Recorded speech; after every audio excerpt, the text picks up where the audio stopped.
make a quorum. Okay, so at this point, we had apologies from Linda McDaniel, Sarah Lappy, Commissioner Horton, Pam Holcomb, and Martin, of course, can't be here. So do we have a quorum? We need one more. We need one more.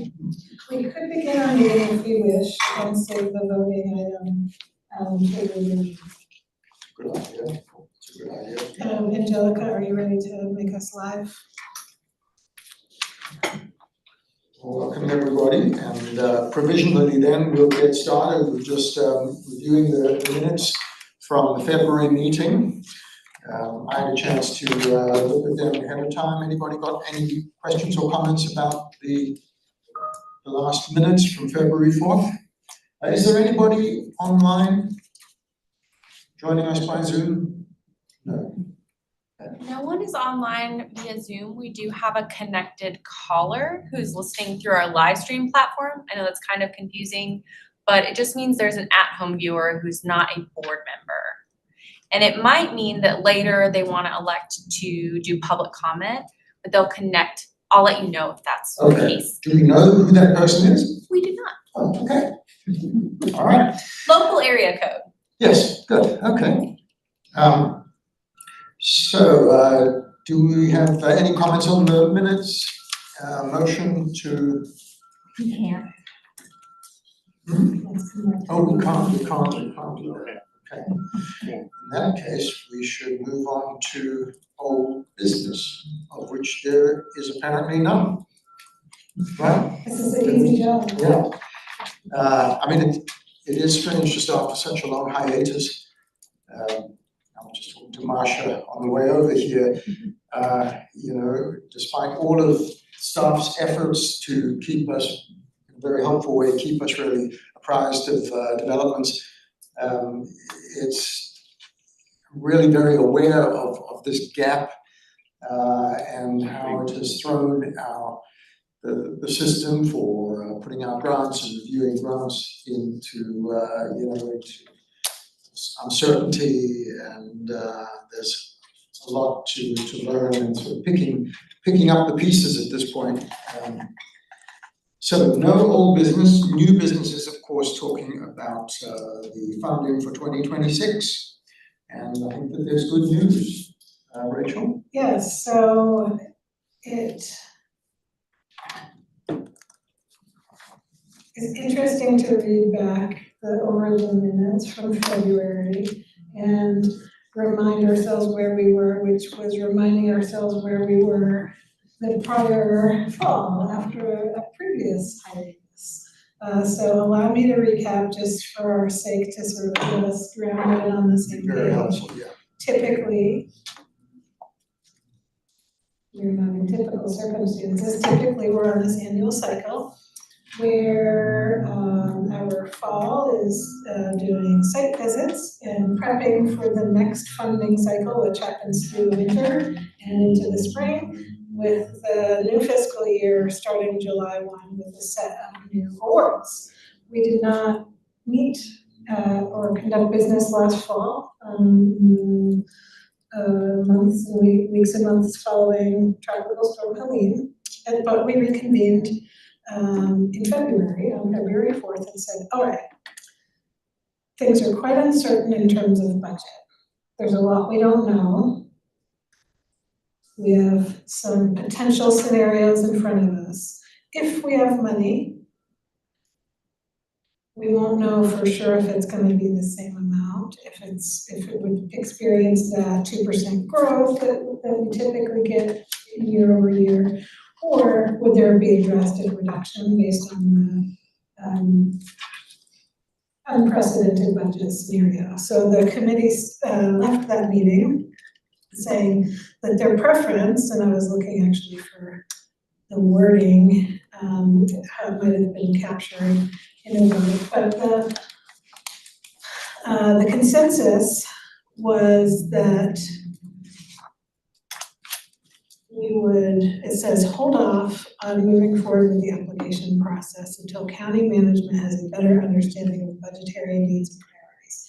I think we must have met in January too, because we initially were thinking, well, let's go ahead and do an application process because it allows the competitiveness and all organizations to participate in it rather than just like giving a chance to those that are already participating. But then when we realized that all of our countywide community investments were sort of being examined or at risk, the county management's direction and in consultation with members of our board of commissioners was to wait and see what the spring brings. So the update and the good news, I didn't mean to bury the lead, is that we have a budget and it's roughly $4 million. We have a flat budget over last year, which is exciting. So I'm looking over it this way at the member of the board. Yeah, it's a little over, I wish I didn't bring Who's it. in the room? It's a little over 4 million. Our number is here on the agenda underneath. Oh, is it? It's $4,053,265. And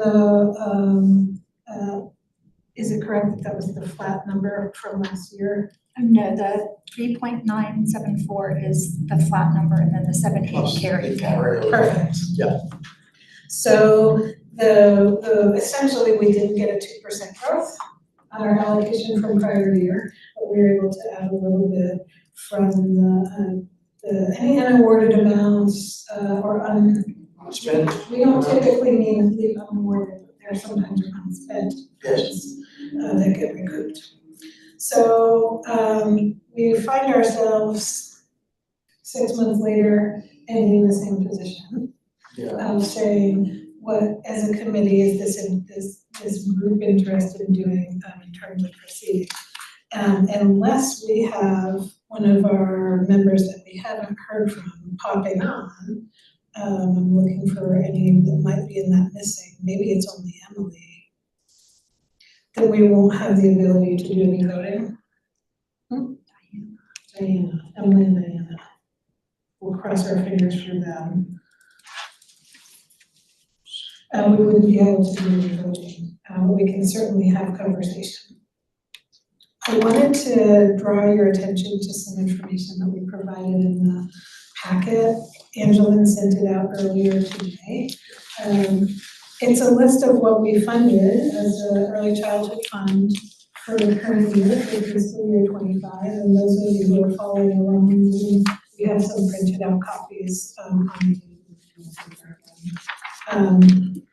and for those of you following along online, the website buncombecounty.org/grants. If you click into early childhood and scroll to the bottom of the page, these documents are posted there. I don't think they made it to the public input portal.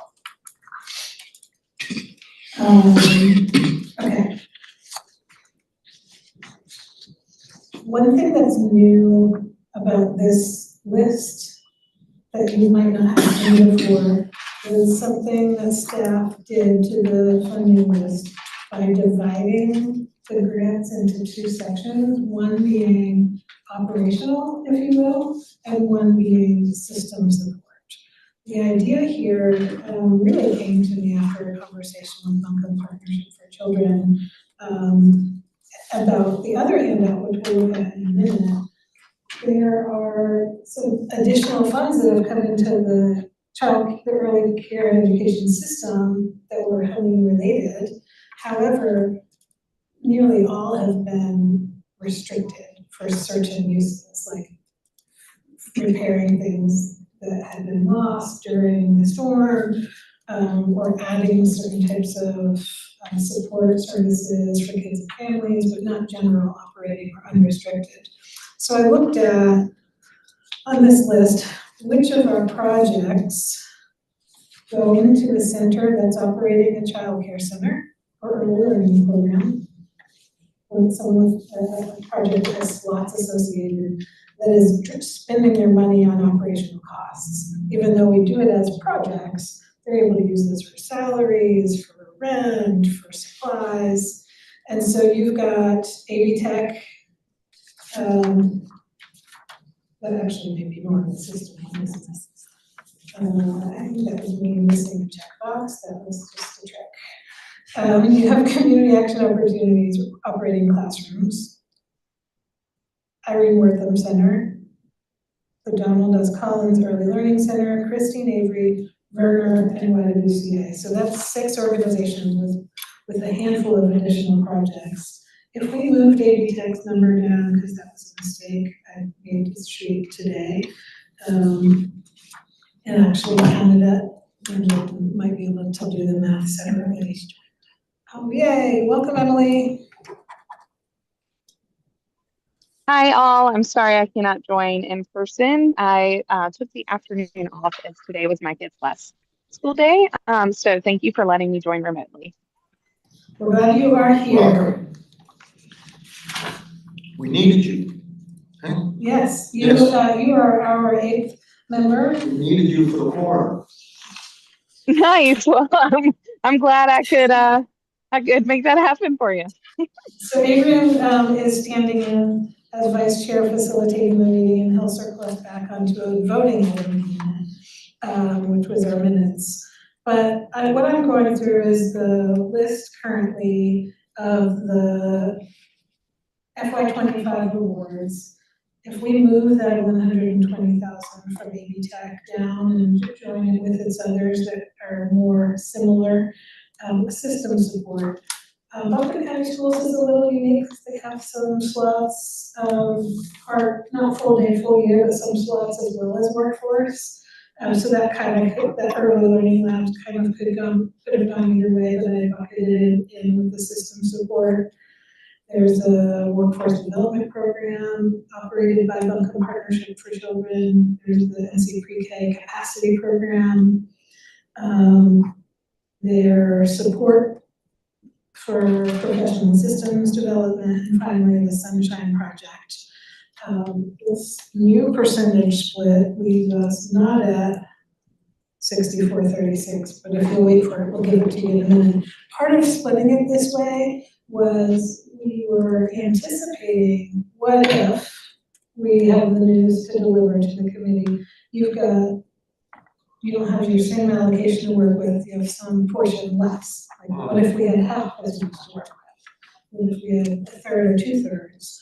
How would we look at what's inside the portfolio and try to prioritize spending within it?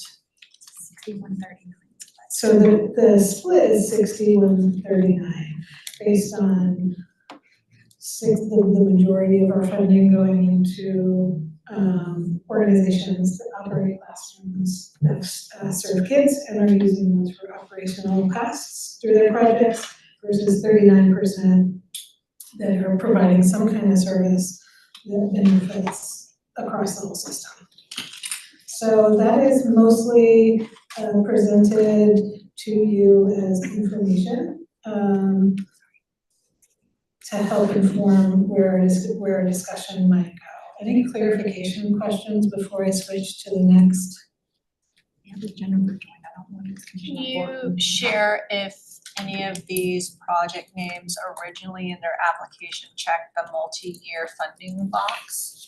Or did they all check multi-year if we were to just carry forward? We'll research that. I'm sorry to interrupt. I just need to jump in really quick with a very minor procedural issue.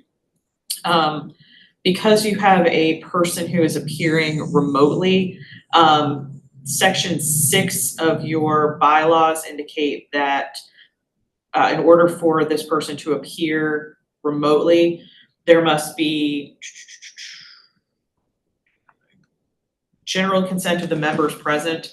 So I just want to confirm, and I feel like it's going to be a yes, so that you have the quorum, but I just wanted to confirm that the members here consent to having the 8th member present remotely. Yes. Okay, if the records could, okay, great, if the minutes could just reflect that there is general consent. Thank you. Captured. It sounds like there's also a Jennifer online. Any chance that is our committee member named Jennifer? Yes, Jennifer Horton, Commissioner. Great. Welcome, glad to have you here. We know that you're away from Asheville, representing us in Raleigh, doing important work. So thanks for connecting in. Thank you. So that is a question that we'll start looking to is which of these, when they applied, requested multi-year funding. What I will tell you, based on my knowledge of these programs, is that in general, they are all ongoing work. I just have a question for clarification here. In the grant applications, the applicants don't have to specify whether their grant is operational or primarily system support, right? This is we've And after done the this fact, an after the fact designation. correct. Okay. And So to be taken with a grain of salt, but a way of trying to see Yeah. patterns in our grants. And just thinking about how things have been over the course of years, do you have any impression as to whether there has been a major change in the proportion of funding that has gone towards operations as opposed to system support? You know, that would take a little bit of time. It's usually a mix and heavier on, I would say, heavier on Operations. yeah. It's been so from the inception, And it would have most of been, the support has gone towards it operations. would have been thrown off when we had like a major investment, say, in the Vermeer Center, which was, I think, a 3-year grant over a couple $100,000 each time. Yes. So it was kind of neither system support nor operational, but it was startup. Okay, thank you. The other handout I provide to you, a quick overview of, is a list of funding as of the end of April that we are aware of, and apologies to our partners in the room for American Partnership for Children. I did not ask you for an updated version, but there was, we've talked about it in this room. Amy Berry had shared some numbers and even saying, you know, we're totaling somewhere in the ballpark of $4.5 million that's going into our community, this quarterly money as a result of Tropical Storm Helene. This information was important for us to provide to the county managers as their office was preparing their recommended budget, and to provide to commissioners when they were looking at it, because if you hear nothing more, then there's an extra $4.5 million in the system right now. You might think there wouldn't be an impact from making a change to the county funds. But in fact, if you look at it, this is over 3 fiscal years, one of them being ending in 20 days. The money that remains available for use that we're aware of on this list, the 25-26 totals were closer to $1 million. And as you look at the descriptions, it becomes clear that these funds are restricted for specific uses that are recovery related, rather than for general operating support. So that is also informational.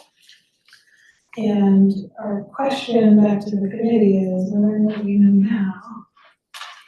What's the appetite for identifying a way forward?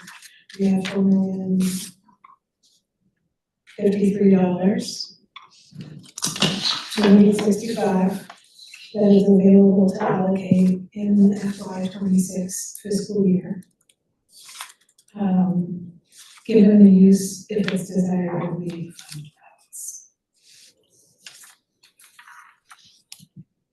Have you had any inquiry from new organizations that have reached out to inquire about when the application process was opening? I would say that that's an ongoing and occasional thing. This particular grant program doesn't have a lot of change from year to year. We tend to work with the same groups, so we get fewer inquiries about this than we get, say, about the strategic partnership grants. That's an example of a grant program that's completely on this funding cycle. And tipping point grants are also completely gone, as are the community recreation grants. So I would say that nonprofit and other service providers that are community-based have been reaching out to see what funding options exist. But I don't know, that I can say off the top of my head if those questions were early childhood specific. Are there any process limitations that we have from carrying forward the initial program from last year to move it into next year as a continuation? I appreciate that question. As a government administrator, one of the things that I pay attention to is like procurement rules in the background that we have to comply with. In general, we need to make sure that funding awards are given on a competitive basis. If we did a time extension, we wouldn't be subject to having to do another application or procurement process. If we started bringing others in, then we would have to reopen it. It would be substantively different.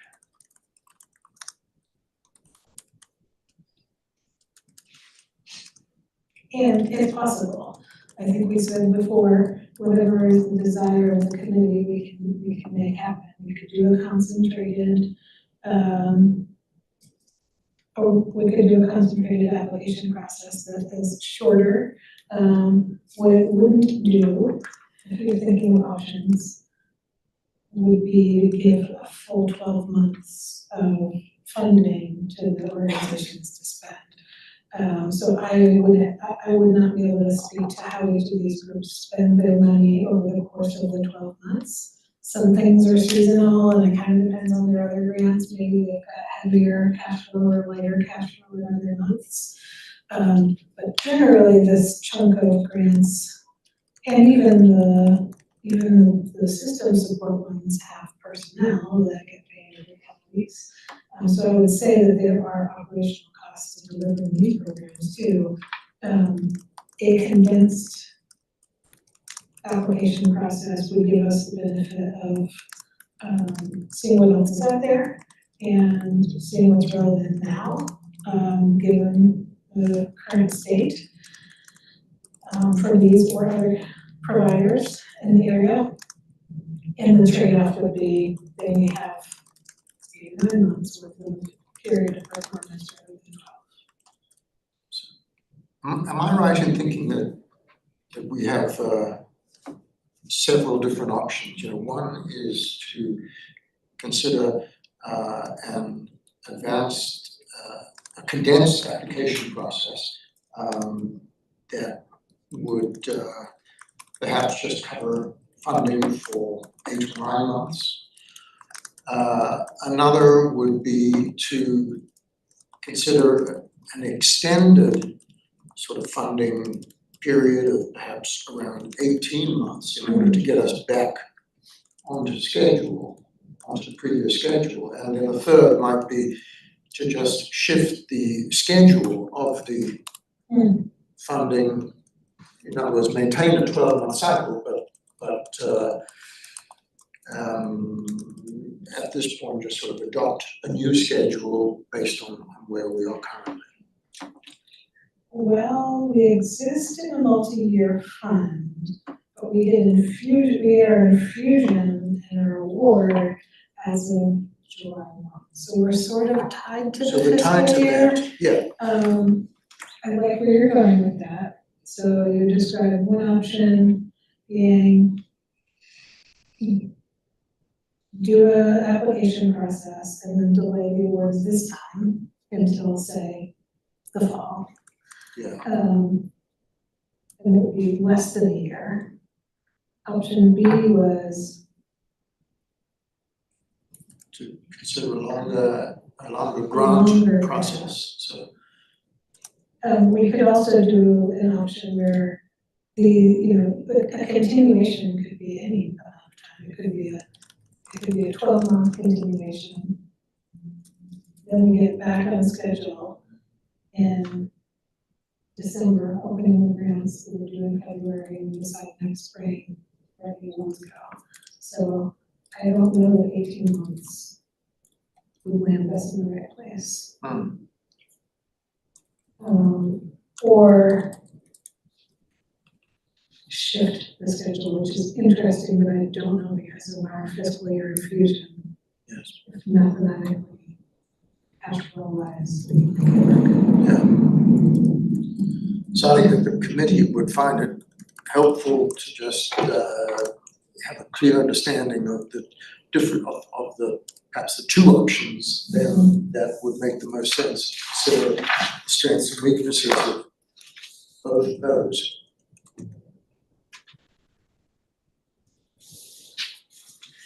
And one option, we'll call it A, Okay, is to extend the timeframe of our current grants by another 12 months.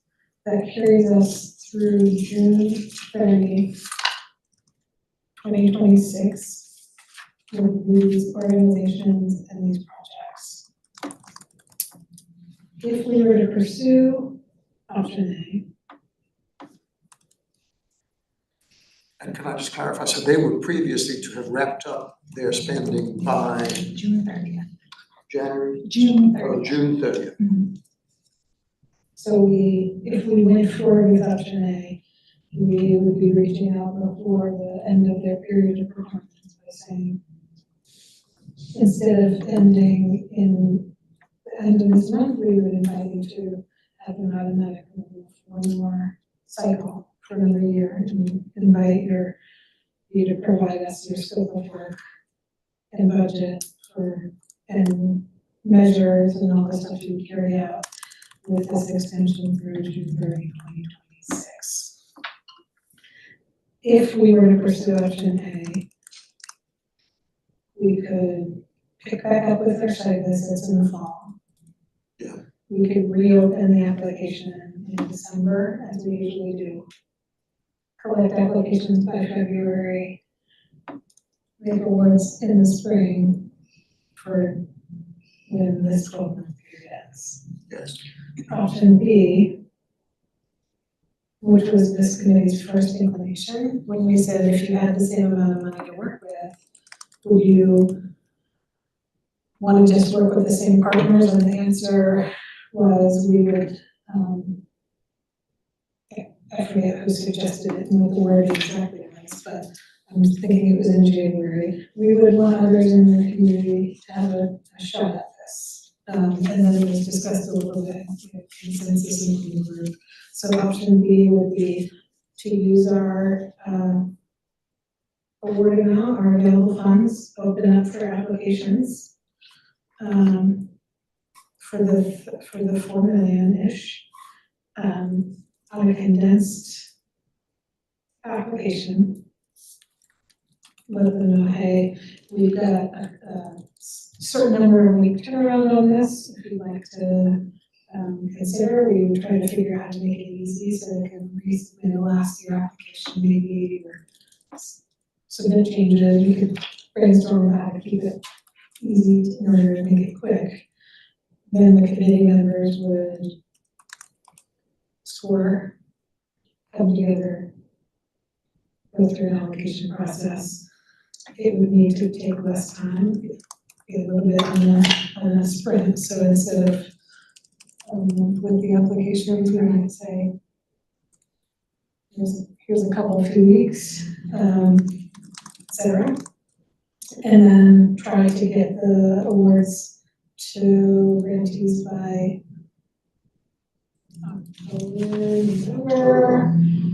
October if possible, and still say,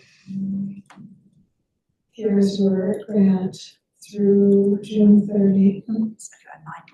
A 9-month through June 30, 2026, because we'll be having overlapping periods of performance is complicated. We would rather have one end as the new funding comes in and starts. So you couldn't do a 3-month extension while a quick application process allows for an October 1 start so that organizations aren't losing The the only, ability to use funding? the only drawback would be to that if any of them are seasonal, and so like their first 3 months may draw their entire grant down. I see.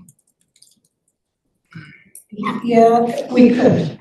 So option C is like a short extension combined with an application process, and I'm trying to use my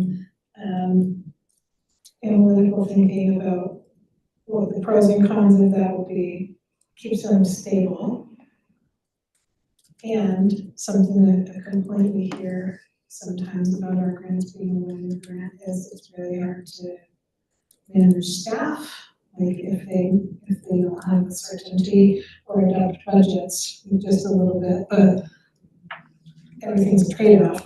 Getting the stability for the to go with the uncertainty might be acceptable.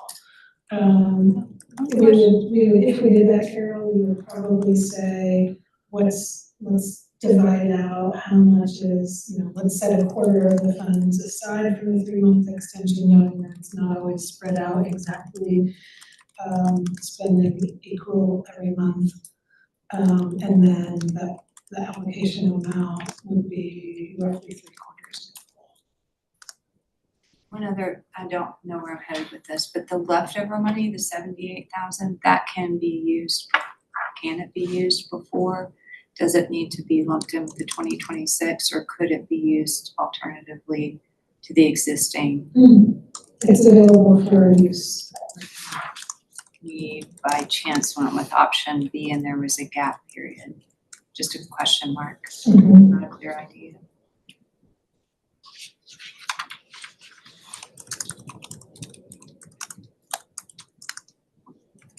B sub BA. B1, B2. Annotation.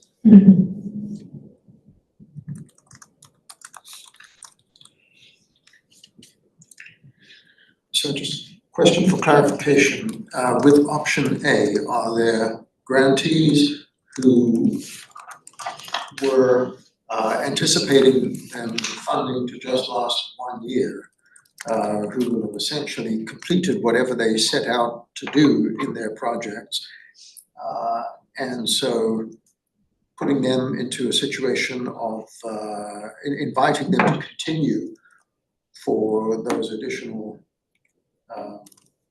9 or 10 months, or however long it would be, might be difficult for them, or they might not really have the work to do to be I understand your worth those question. funds.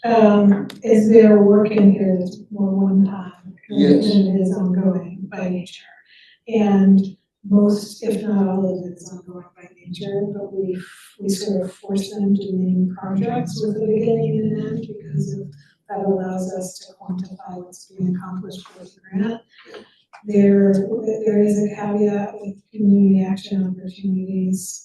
My recollection is that as we entered this fiscal year, that there was a shifting of the locations for the Head Starts.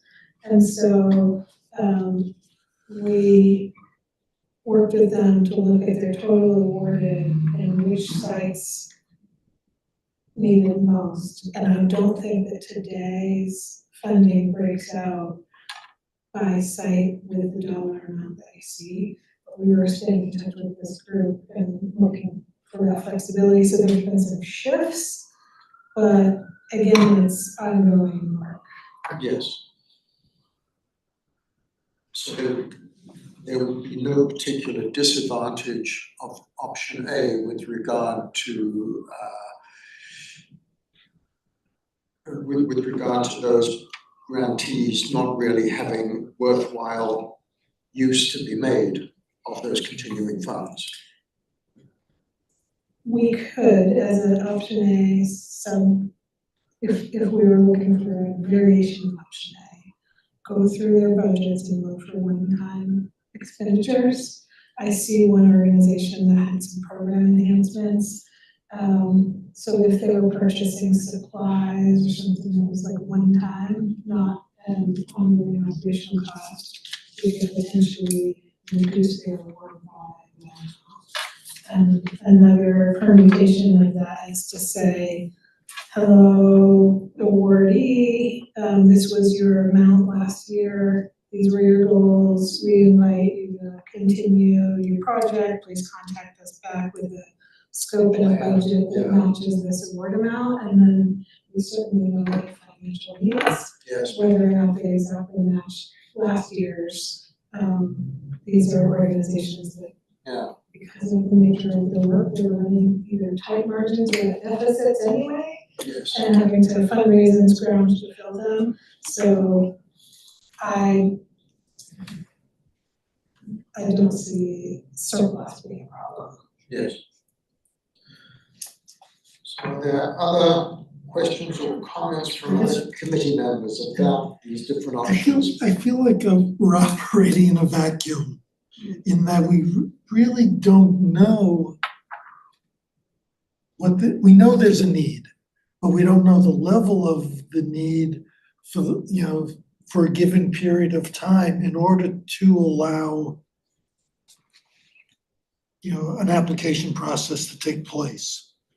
I sort of lean towards the idea of, awarding grants beginning in October, but what's immediately going through my mind is we're talking a quarter of the year later. So do we, in essence, take off a quarter of the funds to keep people, that we've approved whole for the first quarter, in essence? And then And I think that's grants, option C that was emerging. for 3/4 of the year with 3/4 of the funds left.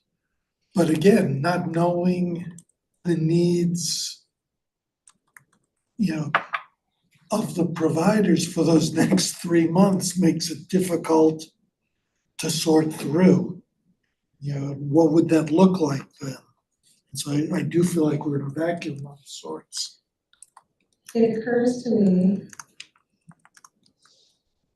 and this may be more responsibility than we thought last year, is interested in considering that we're sharing physical space right now with guests who are representing our applicants and grantees. And if it were the will of the committee, there could be a more conversation. I don't know if we would have to vote to change our agenda in order to be able to do that. Yes, you would. Another way to get information from applicants or grantees is for us to set a time to talk with them, to schedule a follow-up time, or to survey them, and to gather information. I hear you saying that you're sort of don't feel like you're fully informed before you like make a decision. So those are ideas I thought of to try to fill Yeah, and again, there's a number of ways to go about this, but just which makes the most sense and what's the most helpful.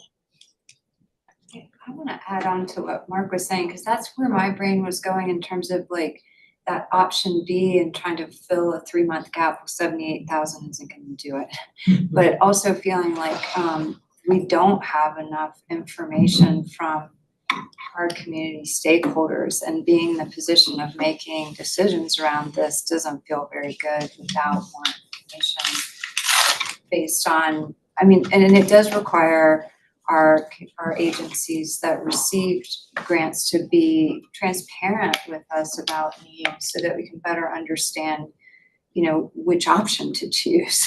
But in the, trusting that we're all in this together to support early childhood ed in our greater community. So I am in favor of getting more. I don't want to postpone decision making because that's just kicking it down the curb, but I'm in favor of having more information from the agencies involved and the people who have received grants. Is everyone represented here from these receiving organizations today in the audience? No, not all, but some. 3. Buncombe Partnership for Children, Community Action Opportunities, Werner Center for Early Learning, and Buncombe County Schools, so 4. And Collins. And Collins. Oh, and Doug Collins. What was the last one? The, Collins. Collins Early Child Care Council, Don Collins, so that's 5. I mean, I would make a motion to hear, just maybe everyone has equal time to give just a brief commentary around their current need and what would be helpful in the next funding cycle, if that doesn't violate any of the protocols of this committee. Yeah, I think it's a good idea, Carol. I think that if the committee is in agreement with that, it would give us an opportunity to at least just get some representative feedback from the grantees about the options that we've been discussing and what their needs may be relative to ongoing funding. I'll second her motion, the motion. Do we wanna put some criteria to, like, do we wanna take a break and then allow them 2 minutes each, or what's typical in a setting like this? Every 10 minutes. 10 minutes. 3 minutes each, that would be dedicating 15 minutes to listening, we have 45 minutes left on the meeting. Up to you.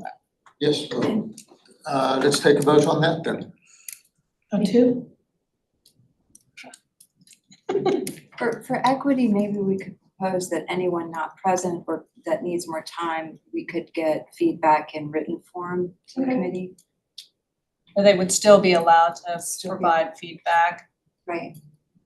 If we're looking for an equitable solution, setting another time that everyone is invited to come and bring a representative that they want to bring and prepare their remarks, in my view, that might make a separate follow-up meeting better or more equitable, or everyone responds in writing.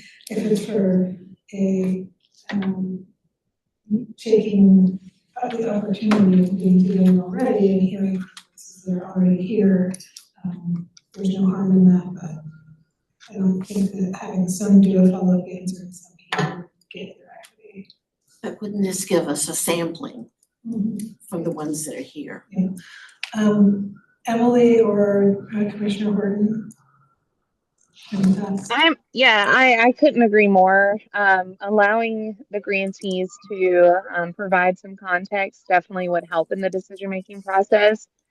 I would say, as somebody who is currently in the process of a no-cost extension myself for a much different type of grant, the 2 parameters that I really want to see and hear about are both from the fiscal end and the scope of work end of things. And so I think at the very minimum, to be able for the to hear from the grantees about their projected costs for an extension and any updates, changes, or status quo as is for their scope of work. Those are sort of the 2 biggest things that pop out for me in wanting to hear. So yes, I'm in agreement with this. Those are just the 2 things that I wanted to suggest.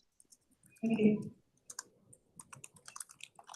We saw that you were on the move, Jennifer. She's dropped off. Got it. She dropped out.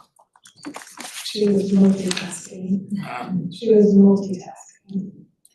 No, I asked her to get on if we needed one. Oh. They had a meeting.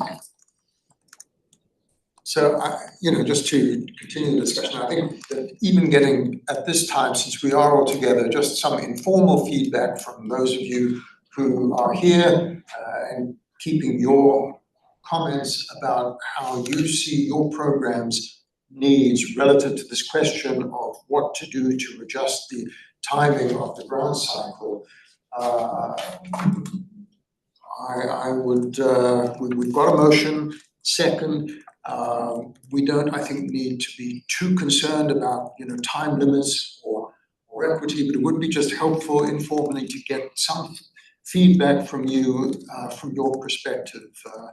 So can we just take in the committee a vote on whether to proceed with opening the meeting up to some comments from the agencies who are represented here?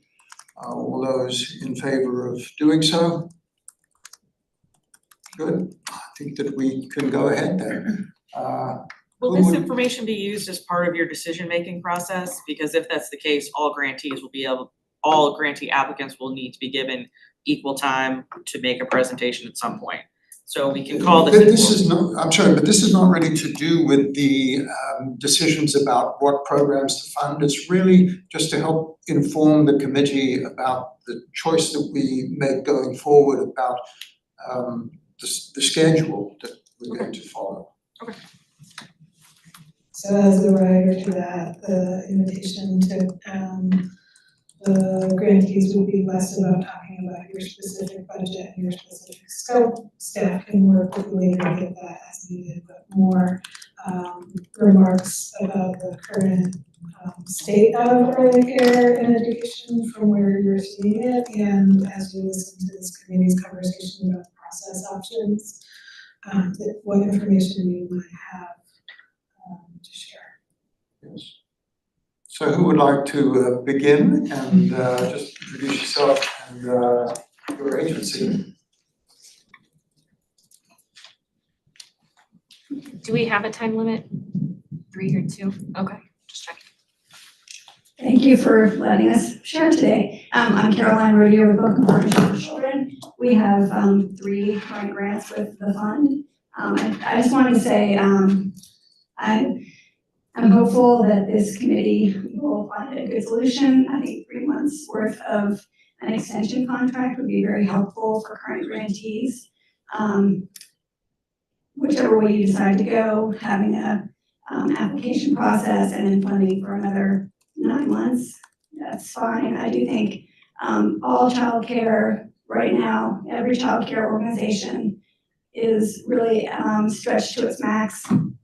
All funding is going to be appreciated. I think probably 100% of these projects are going to be maintained in the next year, so you would probably see same applications next year for the same kinds of projects. I do know that there's a certain burden on the early childhood community for writing these grants, so if you were to continue the funding and not having a competitive cycle in this coming year, that is something that might help early childhood programs. Just wanted you to consider that. And I will pass it to the next person. Thank you. Hi, my name's Betsy Stockslater. I'm the director of the Buncombe County Schools Learning Labs, and I actually had a 3-minute public comment to highlight our end of year, so I am tying that together just to reflect on everything that's being said, to reiterate, thank you for providing this opportunity. So I am gonna read, because I have that ready. Thank you for allowing us to share. With the support of this committee and the funding alongside Dogwood Health Trust, our program has had a strong and impactful year, even among the challenges we faced. The learning labs are unique in our state. We are located on high school campuses and they serve dual purpose, providing high quality early care for local families and acting as a live learning environment for high school students interested in pursuing early childhood careers. We do not receive district funding, so this grant is essential to sustain this one-of-a-kind model. There's 10 of these classrooms in the state, 5 of them are in this county. Fiscal year funding is critical to our planning and success because our program operates on the school calendar. It's tied to the academic year, and having reliable funding in place before the school year allows us to staff, prepare instructional models, and anticipate everything to come with an academic year. Without confirmed funding, we would face delays in all of those things and directly impact the workforce component of learning in our labs. I will share the rest of it in public comment, but I think the fiscal year planning, that July 1 planning, and even if we had a carryover, giving us the ability to know how to plan for the beginning of the school year would directly impact families and future workforce. Thank you. Hi, I think I know most of you. Marcia Whitney, President and CEO at Werner Center for Early Learning. Thank you again for I echo the appreciation just for to be in dialogue with you all as you are deliberating on some big decisions. From Werner's perspective, I kind of echo some of what Betsy was talking about, that the timing of certainty of funding is really critical for us. We are right now developing an operating budget for our fiscal year, which is September 1 to August 31. We need to ask our board of directors to approve a balanced budget on July 23rd. So having stability in knowledge of funding, if it's zero or if it's more than zero, the timing of that is really important for us. So I would personally, and for our organization, the option A that you're considering, it would be helpful to us. A delay could be workable. It would involve us, given that our funding is in two big chunks from this past year's grant from this committee. About half of our funding is for the Werner Residency Program, which is a workforce development program. And the other half is a $1 compensation supplement for each teacher and center director. If we do not have that funding confirmed prior to our board needing to pass a budget, we are going to have to do serious staffing cuts because we won't be able to balance the budget without it. So I'm just being really transparent and offering that to you all. So I'll pass the mic to somebody else.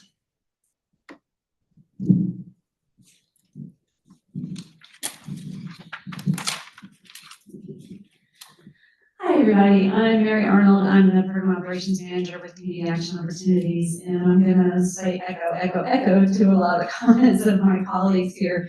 With Community Action Opportunities, the timing is really critical for us when we're looking at determining opening and closing classrooms, retaining staff, and giving families the stability that they need to make plans going into the school year. So that's really at the forefront of my thoughts today, and just thank you so much for these opportunities, for the opportunity to share, for this funding that is really critical so that these services can be provided to these children on an ongoing basis. If anyone else gets the mic.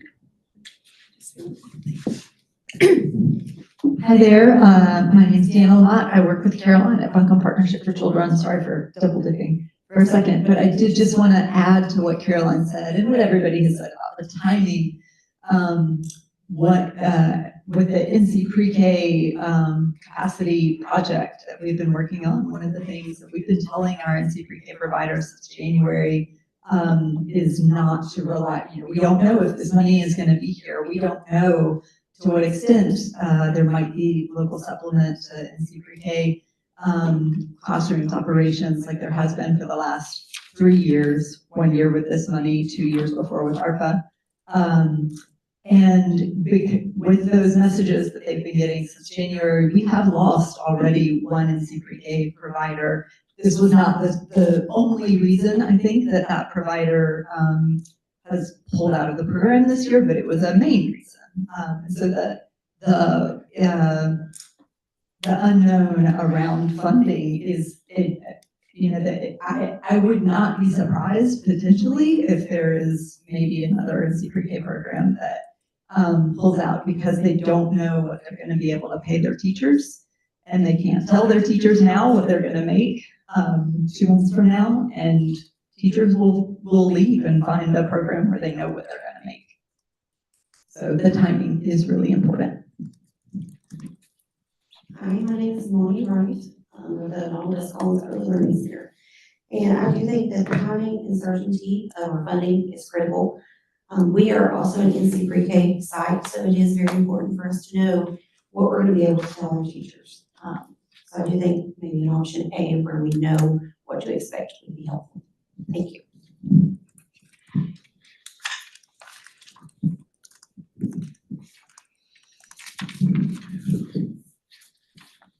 Are there any questions from committee members to the representatives of the agencies that we've just heard from?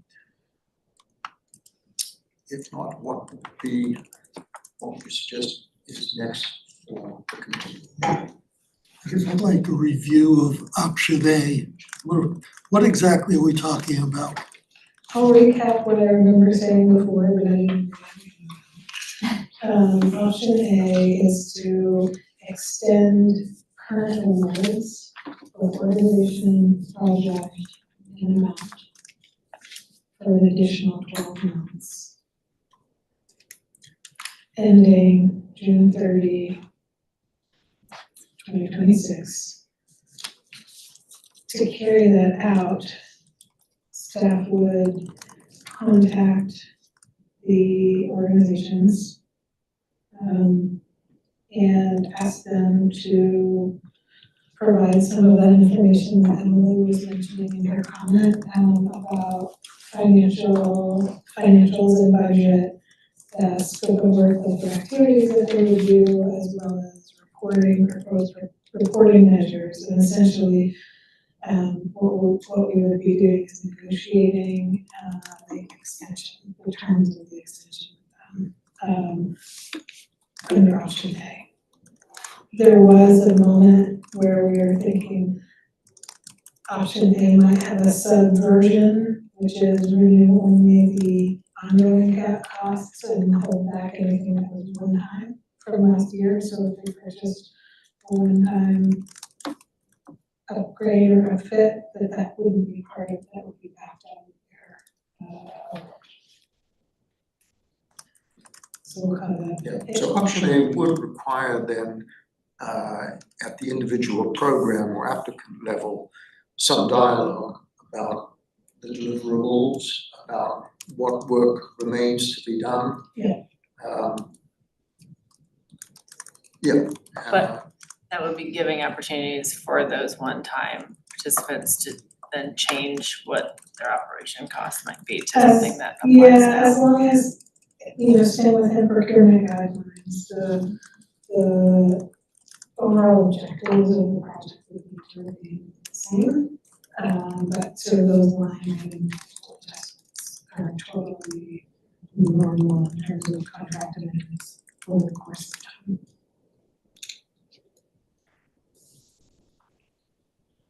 So are we right in thinking that there would be a potential disadvantage of option A in that it would essentially close the door on a significant number of potential new applicants out there who have got some great ideas for projects who would not have an opportunity to come to the county for additional funds? Yes, that's the theoretical and practical trade-off of not having open access to the funds. One reason I said theoretical is there's not a ton of change from year to year in these committees and warrants.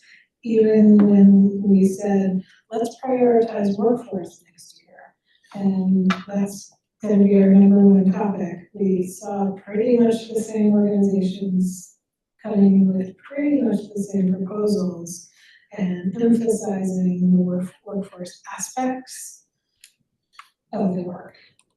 There's been one or two groups that have been in the portfolio before that are not in it now.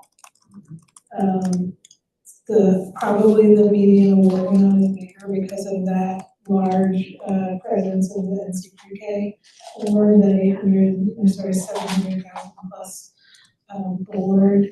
I can think of off the top of my head 2 groups that have been funded that aren't right now. Does that sound about right to you, Angela?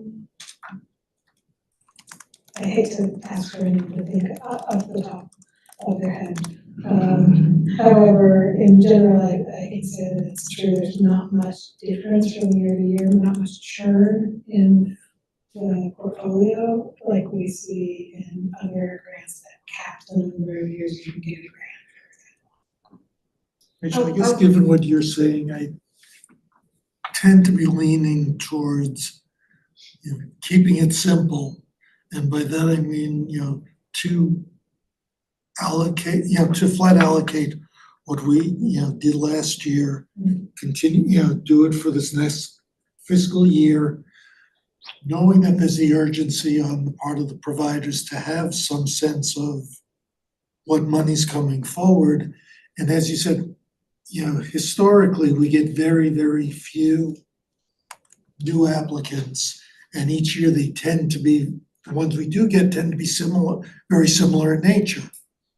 You know, so for us to, you know, sort of flatline it for this year, I think is the simplest and most reassuring for, you know, all the agencies involved. Yes, and since 60% of the funding goes towards operations anyway. Right.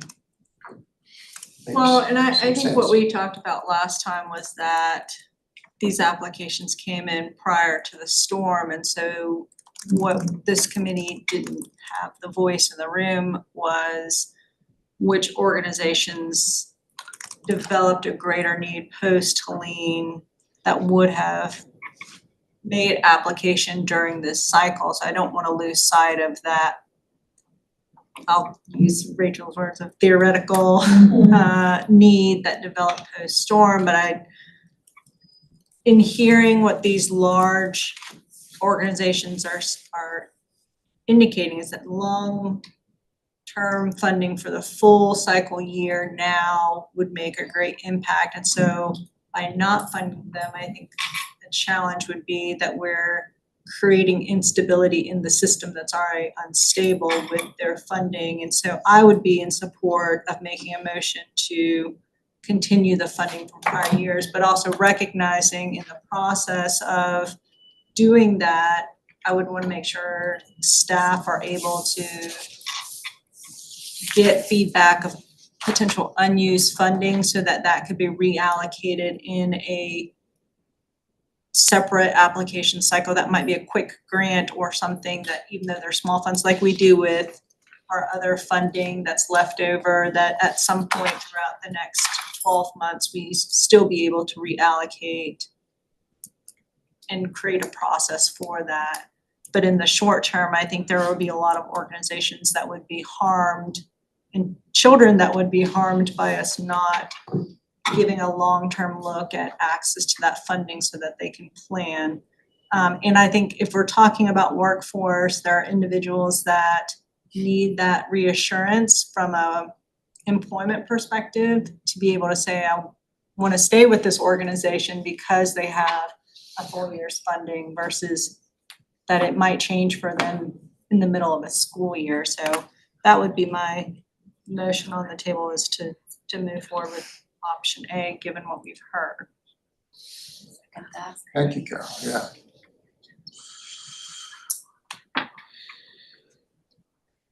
So, we have a motion there. I think it probably would need more discussion regarding the particular mechanism for the staff to really have that dialogue with each of the programs. But I think that the motion is clear enough at this point that we could consider it. And we move that clarification question. Yes. Just for clarification for the minutes, what I gathered from Carol's motion was that her motion is to continue funding the current grantees at the current levels for another year, with the option to reallocate any unused funding with a condensed process later in the year. Does that capture what you said? Okay. So my clarification is, do we want to say at the same amount, or do we want to say up to the same amount? It depends on whether or not we want to invite groups that have a one-time cost to keep that funding, keep the. I like up to the same amount. Seconded. Yeah. Seconded the whole motion. We will have roughly, we did the math for you on the bottom of the sheets. Sorry. We did the math for the Yes. committee on the bottom of these sheets. We would have to dip into our fund balance by 45,640 to get to flat, leaving 32-ish thousand for leftover. We don't yet know if we're gonna have any unused FY25 when we come to the end of the year if the position is vacant. So we have sufficient unused currently and to so- cover that, yeah. should that be And so then the third way that we could the just fund balance would be as staff are negotiating, if we're looking through their line items with them and say, this was a one-time expense, that would be reducing your award. Yes, yes. Did you capture that, Terry? So we have a motion seconded. Can we hear how many would be in favor of that motion? I'm in favor. Opposed? Great, it carries. But you know, I purposely remain quiet, but I think now I need to give you some information because I think we've made the right decision. But going forward, we gotta look, some of us, really all the commissioners, we all but had to stand on the table this year to keep this funding. At one point, it was off the table. Yes. And one of the arguments that's been coming forward is when we set it up originally, it was to help the environment. And by that, I mean, hopefully we would create more pre-Ks. But unfortunately, with what's happened during that time, it's just the opposite. We've had to keep afloat, and it's worked because we've been more fortunate than some of the other counties in the state who had a lot fallout. But we're gonna have to, I hope we can do something, and with the people we have in this committee and around the table, to look at what we can do going forward. When we get out of the situation that we're in, to really beef up the pre-K environment. Because when you look ahead at our public schools, at private, at what's going on, this is the one area that we really need to invest in, because that's where we're losing a lot of our kids, you know, the performance and all. But we've got to do that. But, you know, we've got a lot of work cut out for us, you know, going forward. But I think what we're doing this year, we don't have any choice, you know. We've got to keep the doors open and do what needs to be done now. But seriously, going forward, we've got to look at this, how we'll continue to fund it. And we've got to be a little more creative, I think, even from the county. And hopefully we can get more involved, some of the companies and all. At some point in time, personally, I would like to see this go away from the county and maybe have some kind of trust or fund to really help support this going forward. And it would be more money, you know, coming in. But we've got to think about that. But fortunately, we do have it now, and we can keep these organizations afloat, because if not, we're in trouble as it is. We've got to keep going. We appreciate your standing on the table, Alan. Yeah. Well, I had 6 more with me, so we Yeah. all, yeah. Lots to work on in coming months. Thank you for that clear direction. Staff will get busy speaking with community-based organizations and our grantees specifically about putting this plan together.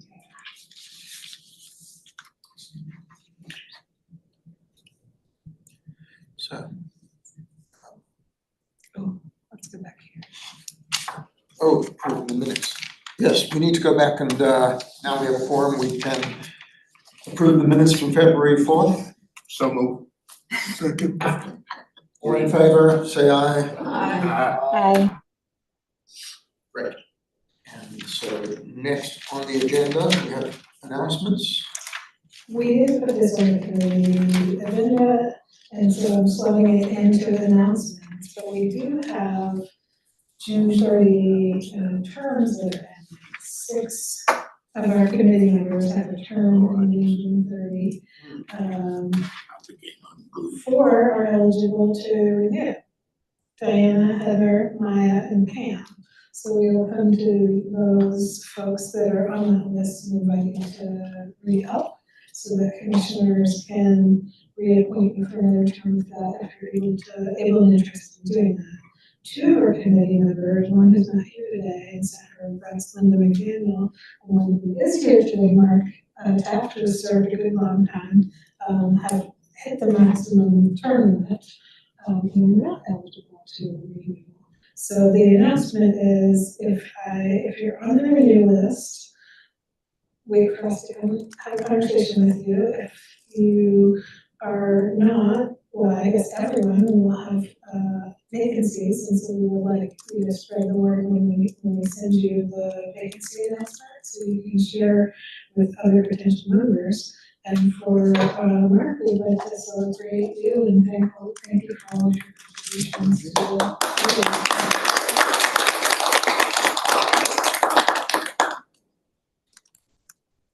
Tropical storm Helene doesn't perhaps provide us with a reason to continue. Yes. Great, so I think the next thing on the agenda is public comment. And I'm not sure of our usual procedure for that. Rachel? Here's the sheet. There are two people that have signed up for public comment. If we want to just invite them to speak for 3 minutes, there is a microphone in Angelica Scott. Looks like Betsy is one of those, and of her. Thanks.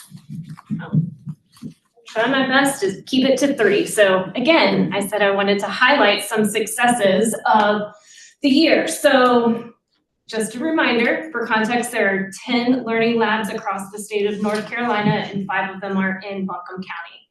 And with your support and the committee's support and the funding, along with Dogwood, I want to share the end of the school year updates. I thought I was going to. So here's some highlights to highlight how the career coordinator has worked at all 4 sites with our learning labs and our ECE1 students. During this school year, a record of 95 BCS students successfully completed Early Childhood Education 1 honors, the highest number in district history. For context, the annual enrollment in ECE1 over the past 4 years was approximately 65 students. With a targeted 20% increase for this year, we saw a 46% growth, a major achievement. Credential attainment. Of those 95 students, 52 have earned or will upon graduation their NC early childhood credentials, a meaningful milestone on the path to early childhood careers. There's a strong interest in the ECE pathway. 305 students completed child development, the prerequisite for ECE1. 249 of those students requested enrollment into ECE1 for next year. While final enrollment depends on summer scheduling and budget finalization, the CTE department remains committed to expanding capacity to meet this growing demand. 792 students across the district requested child development, demonstrating raising awareness of and interest in early childhood education, a viable and valuable career pathway. Work-based learning opportunities. In addition to our students coming into the learning labs, of the 95 students in the ECE courses, approximately 50 of them completed a portion of their internship at off-site community partner locations. This committee's support is essential to workforce development, as our learning labs offer a truly unique experience within the state. The future of our county's early childhood education workforce can be directly strengthened through meaningful hands-on experiences in these high school courses. And thank you for the opportunity. Thank you. Before, can we have questions for discussion about each of these? Typically, public comment is just for us. Okay, all right. Happy to answer any after. Hi, I'm Pepe Acebo. I am speaking, not representing the program at Asheville City Schools officially. I am a school board member for Asheville City Schools. And I just wanted to say how grateful I am to the county commissioners for maintaining the funding for the early childhood education development. It is absolutely vital that we expand early childhood education, as Commissioner Whitesides pointed out, and that we look for how we're going to grow things long term. Just a little bit of background for the committee. What you've decided to do, I fully support. Extending those grants is important. I don't believe we're a current grantee, but we've been a grantee in the past. So we have been looking at a $500,000 plus gap in our funding that we backfill with funds that theoretically we're supposed to be using. My colleagues tell me for K through 12. And so it is in this budget year crunch, it is a real stretch. And we did have an intention as a district to apply for grants this next year. And so we'll continue to work with our county commissioners as more funding opportunities potentially become available. But we may also want to reach out about excess funds or whatever possibilities come up this next year. And I'm just hoping that the committee will support our dedication to early childhood education. Thank you.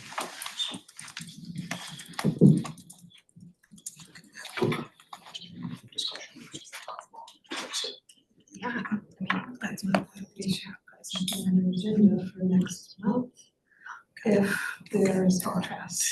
Great. Well, thank you very much for those comments, and now. Before we adjourn, the next regularly scheduled meeting is set for July 1st, which is Tuesday, the week of a short week, testing out people's availability to interest in registering. Yeah. Generally, like for the last, I don't think we've ever met in July, but given the current circumstances, we put it out there in case we had to, or if the committee wanted Yes. to. For those of us present, how many of us will be able to attend July 1st? No. Yeah. Well, then, great. Will they have already received funding? Wouldn't that be, when do they actually receive the? Their new grants will be effective so we'll be busy getting all the agreements in place. I don't think that can constitute a meeting, although I'm looking at with 4 people that need to be reappointed or potentially be reappointed. I'm concerned about either we have the 4 that raised their hand. Yeah. So my suggestion would be to reconvene in August and pick up the conversation that we sort of left off last fall, which was what is our desired focus as a committee, and pick up some of what Commissioner Whiteside was suggesting around articulating our value as a picking up, having the committee work on how to show its system-wide impact and focus future spending. And at that time, we can also make a plan for the fall site visits. That we are going to reconvene August 5th. Motion. Carol moved. Adrian seconded. All in favor? Meeting August 1st. That's good. I do have a question if there's a nomination and governance task committee like last time, or do we need to support you in that effort now or later? Let's talk about that later when we see how many slots there are to fill and how many applications we receive. In general, yes, that would be a process. Thank you for that. All right. Any other business? Let's adjourn. Thank you.